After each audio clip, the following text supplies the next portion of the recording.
Decades-long run on Capitol Hill coming to an end for one of Ohio's U.S. senators, in fact, a senior senator. So late this afternoon, Sherrod Brown delivering what he's calling his last speech to his colleagues in Congress. And WLWT News 5's Todd Dykes is live for us with more on what Senator Brown had to say a short time ago. Hi, Todd.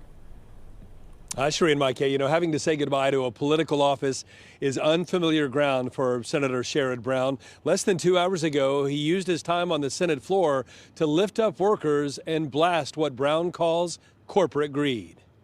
For me, this job's never really been about the title of being U.S. Senator. Much of the important work we've done has been driven not by a bunch of Washington insiders, but by ordinary Ohioans. Sherrod Brown's time on Capitol Hill is about to come to an end after more than 3 decades. In November, Republican Bernie Moreno, a businessman from the Cleveland area, beat Brown after receiving the endorsement of President-elect Donald Trump. I have known Sherrod since the 70s and when I first came to Cincinnati.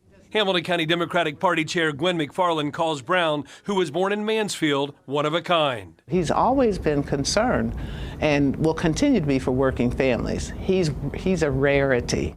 As a Democrat in an increasingly conservative state, Brown focused on issues that affect working families. He broke with his party in the early 90s by voting against NAFTA, a massive trade deal that's been criticized for sending U.S. factories to other countries. He was not a conservative, but he was somebody who believed that the progressive message could be shared with rural voters and more socially conservative voters. Brown finished his remarks today in D.C. by saying it's not the last time leaders in Congress will hear from him.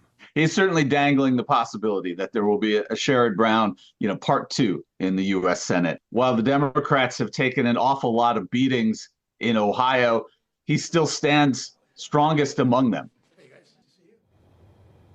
While saying he's not made any decisions at this point about his next chapter, Brown is clearly leaving the door open for a possibly another Senate run in 2026. That's when Ohio will hold a special election to fill the Senate seat currently held by J.D. Vance. Of course, President-elect Donald Trump has tapped Vance to be vice president.